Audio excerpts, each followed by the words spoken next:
جو لوگ جادو سے ڈر جاتے ہیں، شیاطین سے خوف کھاتے ہیں، یہ ان لوگوں کے لیے ایک روحانی ہتھیار ہے کہ جس طرح سرکار دو عالم صلی اللہ علیہ وآلہ وسلم کا فرمان عالی شان ہے کہ جب سورج غروب ہوتا ہے، جب بعد نماز مغرب کا وقت ہوتا ہے، سورج غروب ہوتا ہے، تو اس وقت تمام شیاطین آزاد کر دیے جاتے ہیں۔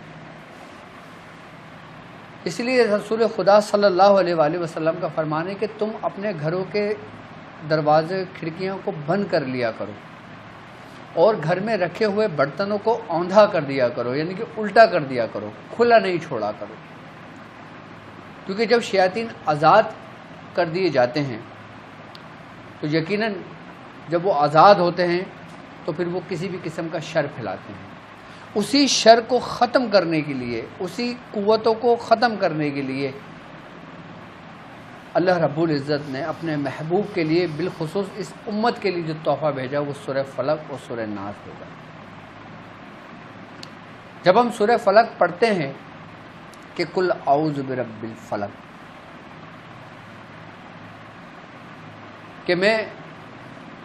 کہ نبی آپ فرما دیجئے کہ میں صبح کے رب کی پناہ لیتا ہوں یا اس کی پناہ میں آتا ہوں، مدد طلب کرتا ہوں۔ کس کی؟ اپنے رب سے، کہ ان باطلی قوتوں کی کہ جو فلک کا مالک ہے۔ فلک کے معنی بیسیکلی پھٹنے والی روشنی، یعنی کہ چیر دینے والا نور، کہ جب انسان تاریخی میں گھر جائے، تمام باطلی قوتیں اس کو چاروں طرف سے گھیر لیں اور اس کو کوئی راستہ نہ دکھے، اس کو کوئی کچھ نظر نہ آئے، کہ جب وہ سورہ فلق کی پہلی آیت پڑھتا ہے تو وہ ایک غلاف میں آ جاتا ہے، ایک حصار میں آ جاتا ہے۔ یہ وہ خاص آیتیں ہیں سورہ فلق اور ناس میں، یہ ٹوٹل 11 آیتیں ہیں کہ جس کے اندر ہر شر کا خاتمہ بھی ہے اور ان شر سے حفاظت کے لیے ایک کامل اور ایک مکمل حصار بھی ہے۔ ہم دنیاوی اعتبار سے اگر بات کرتے ہیں تو وہ کہتے ہیں نا کہ بند کر کے گھیر کر کسی کو مارنا، کہتے ہیں نا کہ کسی کو گھیر لیا، بند کر لیا، اس کے بعد اس کا خاتمہ کیا۔ بالکل اسی طریقے سے اس آیتوں کی یہ قوت، یہ روحانیت ہے کہ یہ سب سے پہلے ایک دائرہ حصار انسان کے گرد لگاتی ہے، انسان اپنے رب کی پناہ میں آتا ہے، اور اس کے بعد پھر جو بیان ہو رہا ہے کہ من شر ما خلق، کہ ہر اس شر، جو ہر اس مخلوق سے جو شر رکھتی ہے، اس سے پناہ میں آتا ہوں۔ اب کون سی مخلوق؟ کہ جو ہم آنکھوں سے دیکھتے ہیں، جو ہم آنکھوں سے نہیں دیکھتے۔ اب وہ مخلوق کہ جو آپ سے پیدا ہوئی ہے، وہ جو آگ سے پیدا ہوئی ہے، وہ جو بادی ہے، جو آبی ہے، جو خاکی ہے، جو آتشی ہے، اور بالخصوص اس میں جو ذکر ہے اس شر کا ہے جو آتشی عنصر ہے، کیونکہ آتشی عنصر تمام عناصر پہ غالب ہے۔ اس لیے اس کا جھگڑا کس سے رہا ہے؟ خیر سے۔ کہ جب انسان سورہ فلق کی دوسری آیت کی تکرار کرتا ہے، جب کہتا ہے کہ من شر ما خلق، تو اللہ رب العزت اس کو تمام ان مخلوقات کے شر سے محفوظ کر دیتا ہے جو اپنے اندر باطلی قوتیں رکھتی ہیں۔ اب وہ چاہے جادو کی ہو، چاہے جادوگر کی ہو، چاہے شیطان کی ہو، چاہے شریر جنات کی ہو، کیونکہ جنات بھی آگ سے پیدا ہیں، کہ ان کے اندر اس کا عنصر زیادہ ہے، کہ وہ مخلوق کہ جو ہماری نظروں سے اوجھل ہے، کہ اللہ رب العزت اس بندے کو کہ جو اپنے رب کی پناہ مانگتا ہے اور اس کی پناہ میں آتا ہے تو اس کو سب سے پہلے محفوظ کرتا ہے، کس سے؟ انہی کے شر سے، کہ جو ایذا دیتی ہیں، جو تکلیف دیتی ہیں، جو پریشان کرتی ہیں، جو انسان کو کہیں کا نہیں چھوڑتی. ہم اپنے اس دشمن کا تو مقابلہ کر سکتے ہیں جس کو ہم دیکھ سکتے ہیں، جس کو ہم جان سکتے ہیں، لیکن ہم اس دشمن کا مقابلہ ہرگز نہیں کر سکتے کہ جس کو ہم دیکھ نہیں سکتے. ایسے ہی شر کی قوتیں جن کو ہم دیکھ نہیں سکتے لیکن وہ ہمارے گرد گردش کرتی ہیں، تو ان گردش کے خاتمے کے لیے، ان کے شر سے محفوظ رہنے کے لیے سورہ فلق کی دوسری آیت کمال کا درجہ رکھتی ہے اور کمال کی روحانیت رکھتی ہے.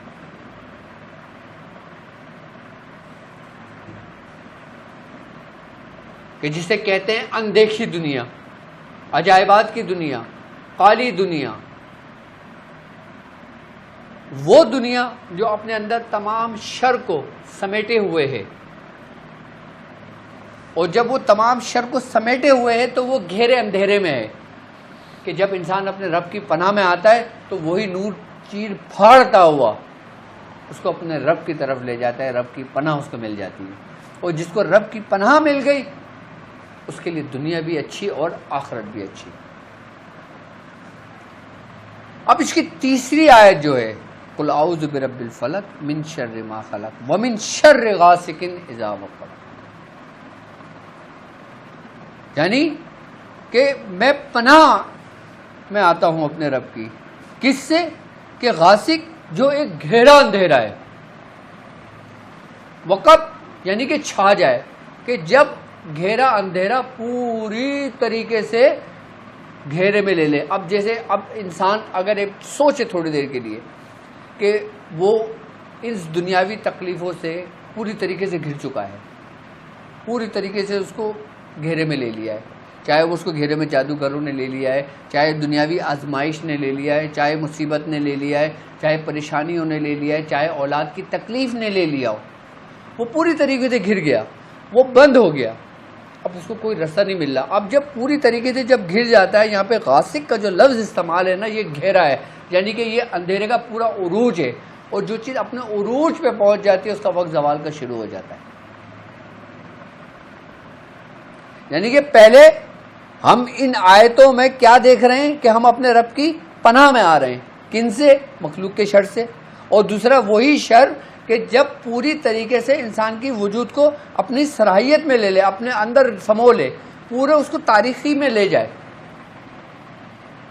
کہ جب وہ اس کو پوری تاریخ میں لے جاتا ہے. اب وہ تاریخ میں کیسے جاتا ہے؟ اس کی آگے کی آیت دیکھیں کہ وَمِن شَرِّ النَّافَّثَاتِ فِي الْعُقَدِ، یعنی کہ ان عورتوں کے شر سے جو گرہوں میں پھونکے مارتی ہیں. یعنی کہ اب یہ ہوا کس سے؟ جادو کے ذریعے، کہ اس میں تمام وہ مخلوق موجود ہے کہ جو جادو کا شر رکھتی ہے، چاہے وہ عورتوں میں سے ہوں، چاہے وہ مردوں میں سے ہوں، چاہے وہ جناتوں میں سے ہوں، چاہے وہ کسی بھی مخلوق میں سے ہوں. لیکن آگے کی آیت میں اس میں کس طرح پناہ مانگی گئی ہے کہ وَمِن شَرِّ حَاسِدٍ إِذَا حَسَدَ، کہ میں پناہ مانگتا ہوں کس سے؟ کہ اس حاسد سے جو حسد کی انتہا کو پہنچ جائے. اس کا مطلب یہ ہوا کہ اس شروع کی 5 آیتوں میں جو ہمیں بتایا گیا کہ حسد جادو کی ابتدا ہے. کیسے؟ کہ جادو حسد کی بنیاد بنا، کہ جب تک کوئی شخص تم سے حسد نہیں کرے گا وہ تمہیں شر کیسے پہنچائے گا. اب یہاں پہ پناہ مانگی گئی ہے کس سے؟ کہ ان حاسدوں سے جب وہ حسد کریں.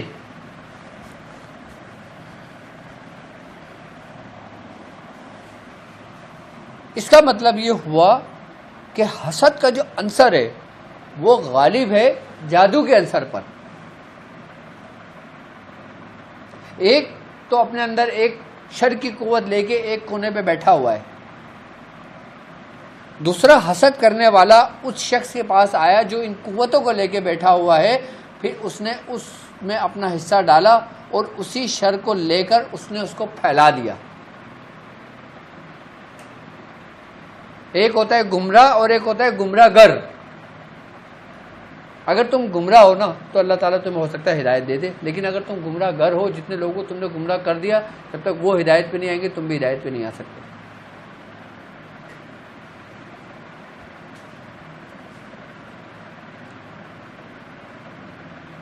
اس لیے رہنماؤں کا انتخاب انسان کی زندگی، روحانیت، دنیا اور آخرت کے لیے انتہائی ضروری ہے کہ اپنا رہنما دیکھ بھال کر چنو۔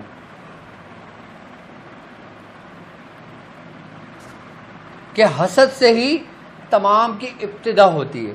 کس کی ابتدا ہوئی؟ اچھا، شر کی، جادو کی، ان باطل قوتوں کی جو پہلے پوشیدہ تھی، کیونکہ جادو پوشیدہ ہے، ظاہر نہیں ہے، صحیح، اس کو ظاہر کیا جاتا ہے۔ کس کے ذریعے؟ انہی قوتوں کے ذریعے۔ اب ہم آتے ہیں اس کی دوسری صورت جو اس کے ساتھ کنیکٹ ہے، جڑی ہوئی ہے، کیونکہ دونوں ساتھ نازل ہوئی ہیں۔ صحیح، اب دونوں ہی ساتھ نازل کیوں ہوئی؟ پہلے سورہ فلق ہو جاتی، بعد میں سورہ ناس ہو جاتی، جی لیکن اس میں بھی ایک راز ہے جی کہ اس کی ہر آیت دوسری آیت سے کنیکٹ ہے۔ پھر کیا کہہ رہے ہیں کہ قل اعوذ برب الناس، کہ میں تمام لوگوں کے رب کی پناہ میں آتا ہوں یا اس کی پناہ لیتا ہوں۔ تو تمام کس کا رب ہے؟ لوگوں کا رب ہے۔ ملک الناس، جو بادشاہ ہے، بادشاہوں کا بادشاہ ہے۔ الہ الناس، جو لوگوں کا معبود ہے۔ معبود ہے، ملک الناس، الہ الناس، من شر وسواس خناس، خناس، یعنی کہ جو بار بار وسوسے ڈالنے والے اور پھر چھپ جائے۔ وسوسہ ڈالے اور چھپ جائے، اور چھپ جائے۔ جی یہاں پہ جو لفظ استعمال ہوا ہے کہ ایک بیج بوئے اور پیچھے کی طرف پھٹ جائے، اب اس کو پروان چڑھنے دے۔ پروان کیسے چڑھنے دے؟ الذی یوسوس فی صدور الناس، یعنی کہ اور میں جو لوگوں کے دلوں میں وسوسے ڈالتا ہے، میں اس سے اپنے رب کی پناہ میں آتا ہوں، میں اس سے پناہ مانگتا ہوں۔ الذی یوسوس فی صدور الناس، ہاں، صحیح، من الجنتی، والناس، کہ چاہے وہ جنوں میں سے ہو، بولے وہ انسانوں میں سے، بولے وہ انسانوں میں سے۔ اب اس کا مطلب یہ ہوا، یہ جو آیت ہے الذی یوسوس فی صدور الناس، وسوسہ ڈالا۔ اچھا، جادو اثر کب کرتا ہے؟ کب کرتا ہے؟ کسی نے کسی پر جادو کیا، اس کے اوپر علامتیں ظاہر ہوئیں، ابھی وہ پوری طریقے سے گھرا نہیں ہے۔ صحیح، پہلے ہر چیز کا اثر ہوتا ہے، اثر پہلے ہوتا ہے، اثر پہلے ہوتا ہے، اس کے بعد اس کی کیفیت بدلتی ہے۔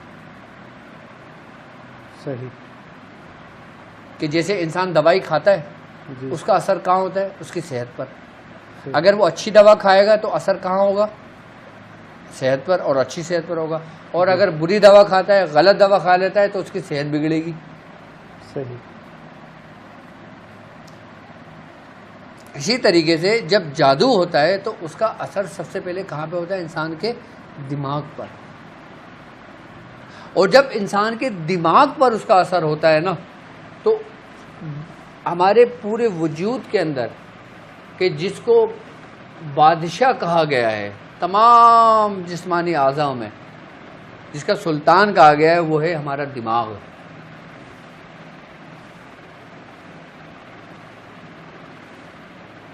اب اس کی تصدیق ہوئی، اس کا اثر ہوا، تو اس کے دماغ سے ہی سارا سب کچھ کنٹرول ہو گیا، اس کے پورے وجود کے اندر وہ منتقل ہونے شروع ہو گیا۔ صحیح، اب جو شخص سورہ فلق اور سورہ ناس پڑھتا ہے، وہ دنیاوی مشکلات، آزمائش، پریشانیاں، غم، یا وہ کہ جو اس کو ایذا دے، جو اس کو تکلیف دے، چاہے وہ جناتوں میں سے ہوں، شریر جناتوں میں سے ہوں یا شریر انسانوں میں سے ہوں، اللہ تبارک و تعالیٰ سورہ فلق اور سورہ ناس پڑھنے والوں کو ان کے شر سے بالکل طور پر محفوظ کر دیتا ہے۔ یہ تو عام لوگوں کے لیے ہے.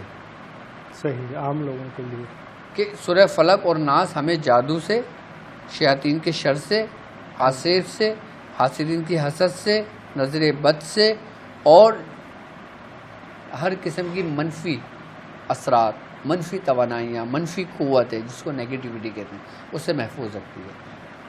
صحیح. اسی لیے ہمیں حکم ہے, اس امت کو حکم ہے کہ پڑھنے سے, سونے سے پہلے یہ پڑھیں, پڑھ کر ضرور سویا کریں. کیونکہ جب انسان سوتا ہے اس وقت دو قوت اس کے قریب ہوتی ہیں. ایک وہ قوت جو رحمانی قوت ہے, ایک وہ قوت جو شیطانی قوت ہے. کہ جب انسان پڑھتا ہے تو رحمانی قوتیں اس کو اپنی پناہ میں لے لیتی ہیں. اب جب انسان نہیں پڑھتا تو پھر شیطانی قوتیں اس کو اپنے دائرے میں لے لیتی ہیں. اس لیے ہمیں برے خواب نظر آتے ہیں, اس لیے ہمیں خوف محسوس ہوتا ہے. یہ تو عام لوگوں کے لیے ہے. اور جو عام لوگ سورہ فلق اور سورہ ناس 21 مرتبہ پڑھ کر اپنے بیماروں پر دم کر کے پانی پلائیں, وہ ہر قسم کے شر سے محفوظ رہیں گے. ضروری نہیں کہ آپ اگر بیمار ہو تو دوا کھاؤ. صحیح, حفظ ما تقدم. مطلب آپ, ہمارا تو ظاہری فطری عمل یہ ہے نا کہ جب ہم بیمار پڑتے ہیں تو ہم دوا کا استعمال کرتے ہیں, ہم دوا کھاتے ہیں. صحیح. لیکن یہ دو صورتیں ایسی ہیں کہ یہ اینٹی بایوٹک ہیں. سبحان اللہ. آپ کو کوئی مرض سمجھ میں نہ آ رہا ہو نا, آپ سورہ فلق اور سورہ ناس پڑھنے کو دے دو. کیوں؟ کیونکہ سورہ فلق اور سورہ ناس ہر مزاج اور ہر بیماری کے موافق ہے. صحیح. کہ جس طرح دوا کسی بیماری کے موافق ہوگی تو تمہیں فائدہ کرے گی, جی, اسی طریقے سے سورہ فلق اور سورہ ناس یہ تمام کے موافق اور تمام مزاجوں کے مطابق ہے.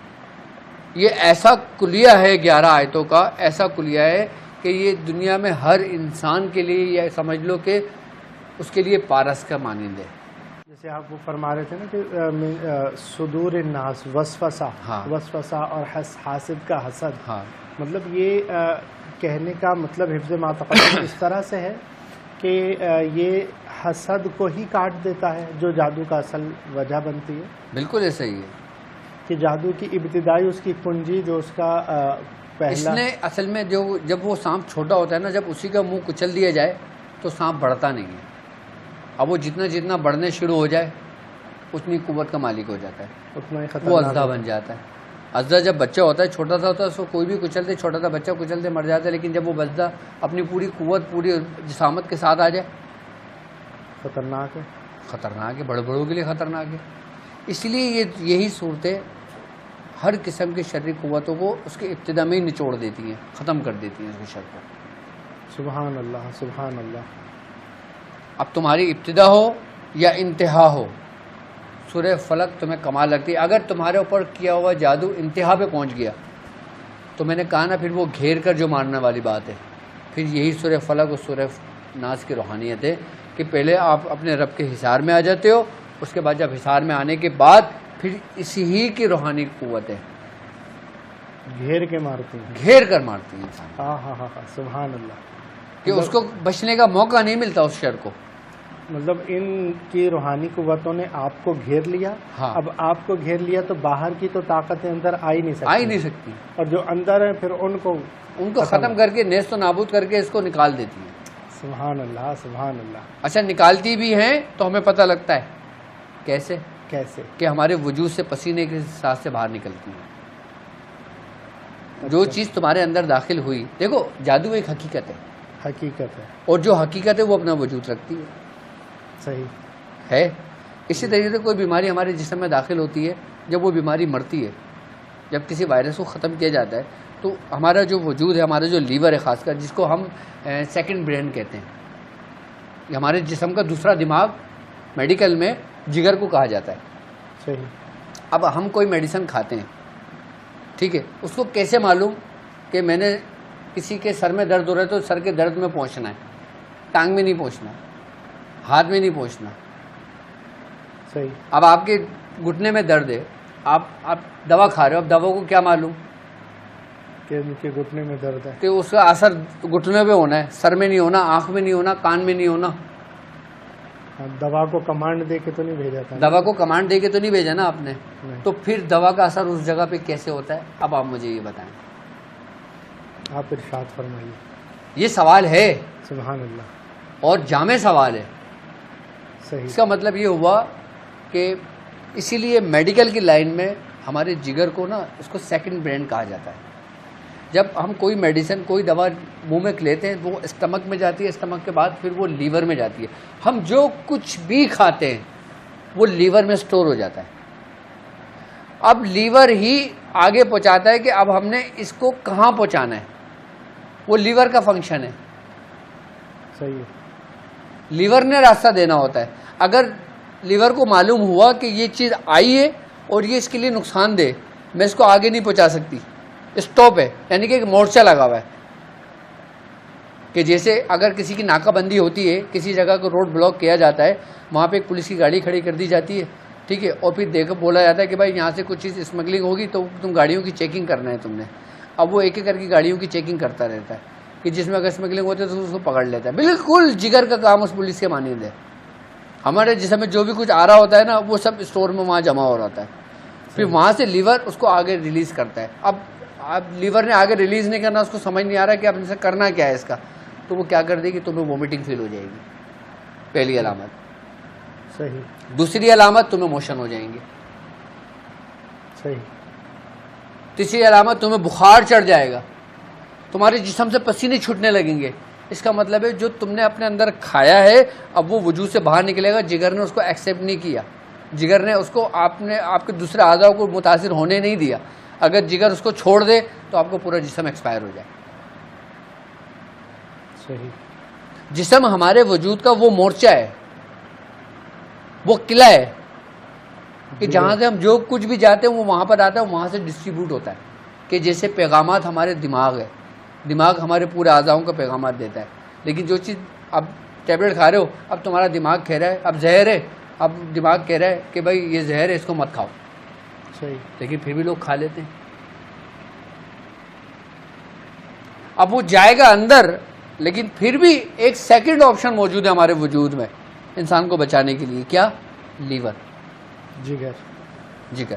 جگر ایک ایسا ہمارے جسم کا اعضا ہے کہ اگر اس کو کاٹ بھی دیا جائے نا تو اس کی افزائش دوبارہ پوری ہو جاتی ہے. صحیح. بالکل ایسا ہی. اسی لیے اس کو سیکنڈ برین کہتے ہیں. باقی ہمارے جسم کا کوئی بھی اعضا ایسا نہیں ہے جو پورا ہو جائے سوائے جگر کے. صحیح. تو اس لیے ہم جو کچھ بھی کھاتے ہیں اور اگر جادو کا کھلایا ہوا بھی کچھ ہمارے اندر موجود ہوتا ہے نا تو وہ بھی اسٹور ہوتا ہے. وہ بھی اسٹور ہوتا ہے. وہ بھی اسٹور ہوتا ہے، ہمارے وجود میں داخل ہو جاتا ہے. صحیح. اچھا اب اس کو قوت کہاں سے ملتی ہے؟ کہاں سے ملتی ہے؟ کیونکہ سرکار دو عالم صلی اللہ علیہ وآلہ وسلم کا فرمان عالی شان ہے کہ شیطان تمہارے جسم میں جسے خون گردش کرتا ہے نا ایسی گردش کرتا ہے، خون میں گردش کرتا ہے. صحیح. اب جگر کا کام سب سے پہلا ہی کیا ہے؟ خون کی صفائی کرنا، جی. خون بنانا، خون کی افزائش کرنا، خون کو یہ سمجھ لو کہ بالکل کلیئر کرنا، شاف و شفاف کرنا. گردے. گردوں کا ایک الگ فنکشن ہے. صحیح. خون گردے نہیں بناتا، نہیں بناتا. گردے خون تو جگر بناتا ہے. گردے تو فلٹر ہے نا. وہ تو خالی فلٹر ہے. جی. بنیادی کام کس کا ہے؟ جگر کا. جگر کا. اب جب کوئی کھلایا ہوا ہمارے وجود میں جاتا ہے نا اور جب وہ ایک اثر رکھتا ہے، اب ہمارے جگر کو کیسے معلوم کہ اس بندے نے پڑھ کے یہ تعویذ کھلایا ہے، اب اس کا اثر مجھے اس پہ ظاہر کرنا ہے یا اس کو نکال دینا ہے؟ صحیح. میں لاجیکلی بات کر رہا ہوں، دلیل کے ساتھ. صحیح. تعویذ کا کسی نے کوئی نگیٹیوٹی اس کو کھلا کے پلائی، اب اس سے کیا ہوگا؟ اس کے اوپر سب سے پہلے جب وہ چیز ہمارے وجود میں جائے گی، جگر میں سٹور ہوگی، اب یہ دیکھا جائے گا کہ وہ شخص اس کی کیفیت، اس کے جسمانی اس پر کیا اثر انداز ہو رہا ہے، کیا اثر کر رکھ رہا ہے. وہ اپنی کیفیت، اپنی علامتیں ظاہر کرنے شروع کرتا ہے. صحیح. جیسے خوف و حراست ہو گیا، جسم کے اندر سوئیاں چبھنا ہو گیا، یا اس قسم کی فیلنگس ہونے شروع ہو گئیں. اب جب نیگیٹیوٹی ہمارے وجود کے اندر داخل کی گئی اور دوسری کہ وہ شیطانی قوت کہ جو ہمارے جسم میں پہلے سے ہی موجود ہے ذکر کی غفلت کی وجہ سے، تو وہ زیادہ سر انداز ہو جاتا ہے. اور جو لوگ ذکر میں رہتے ہیں جیسے اولیاء کرام ہیں، جیسے رسول خدا صلی اللہ علیہ وآلہ وسلم پہ جادو ہوا، جیسے بابا فرید مسعود گنج شکر رحمۃ اللہ علیہ پہ جادو ہوا، نظام الدین اولیاء محبوب الہی پر جادو ہوا، تاریخیں ملتی ہیں ہمیں. جی تو اندر گیا، صحیح، اندر گیا، اپنا اثر کیا، لیکن پھر وہ زائل ہو گیا. زائل تو کیسے ہوگا؟ کیسے ہوگا؟ انہی روحانی قوتوں کی وجہ سے. جب ایک شر گیا تو پھر اسی کی روحانیت اندر داخل ہوئی. جس طرح سے ایک بیماری اندر منتقل ہوتی ہے، پھر اس بیماری کو ختم کرنے کے لیے ڈاکٹرز کیا کہتے ہیں؟ اینٹی بایوٹک، اس کا اینٹی کوئی چیز یوز کرتے ہیں. صحیح، کہ تاکہ دونوں کی لڑائی ہو، دونوں کا جھگڑا ہو، دونوں وائرسوں کا، ایک کو کل کر دے. اب اس نے اس کو کل کر دیا، کل کرنے کے بعد اس کا وجود تو جسم کے اندر ہی رہا نا. صحیح، تو وہ کیسے باہر آئے گا؟ یا ہمارے فضلے کے ذریعے باہر آئے گا، یا ہمارے جسم میں پسینے کے ذریعے باہر آئے گا، یا ہمارے وومٹنگ کے ذریعے باہر آئے گا.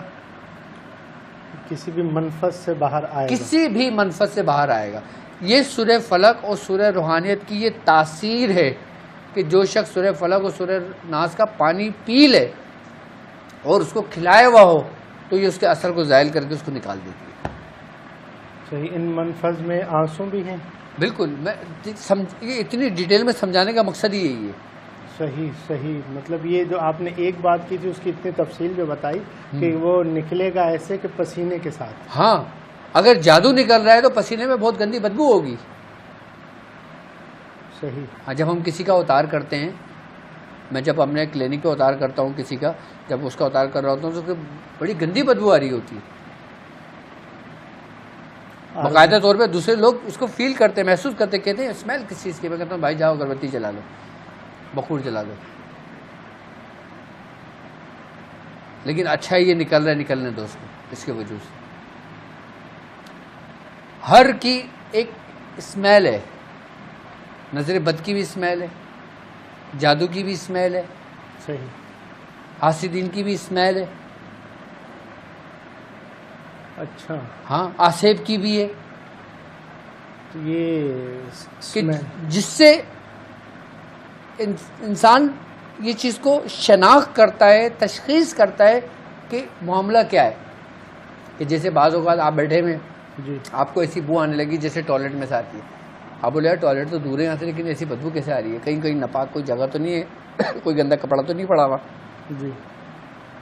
کبھی آپ کو ایسی بو آنے لگتی جیسے کوئلے کی ہے. آپ بولتے ہیں کوئلے کس نے جلائے؟ اب بیگم بولتی ہے میں تو کوئلے نہیں جلائے. کبھی ایسی بو آ رہی ہوتی ہے جیسے مردے جلانے کی آتی، کبھی ایسی بو آتی ہے جیسے کوڑا کرکٹ جلانے کی آتی. صحیح. یہ مختلف جو بدبوئیں ہیں، یہ مختلف علامتیں ہیں مختلف شیاطین کی آمدوں کے. اب آپ کے پاس کوئی خوشبو آ گئی، آپ خوش ہو جاتے ہیں، سبحان اللہ، آپ درود شریف پڑھنے لگتے ہو. سبحان اللہ. جی ایسا ہے، حکم ہے نا کہ بھائی جب تمہیں کہیں سے خوشبو ایسی محسوس آئے کہ کسی نے نہ لگائی ہوئی ہو، آپ بیٹھے ہو، تو آپ کیا کرو؟ درود شریف پڑھو یا دعا مانگو. کیوں؟ کیونکہ اچھی چیز کی آمد ہوئی ہے. ان کی آمد ہوئی ہے کہ جو ہماری نظروں سے اوجھل ہیں، لیکن ان کا وجود اس روئے زمین پر ہے. چاہے وہ نیک جنات ہوں، چاہے وہ نیک موکلان ہوں، چاہے وہ نیک اللہ کے بندے ہوں. سبحان اللہ. روحیں بھی آتی ہیں نا. جی بالکل آتی ہیں. تو ان کی پہچان کیا ہوتی ہے؟ آنکھ والا تیرے جوبن کا تماشا دیکھے، دیدہ ایک اور کو کیا ہے نظر کیا دیکھے. تو اس لیے یہی آیتیں انسان کی بصارت کو روشن کرتی ہیں. مشاہدات کے لیے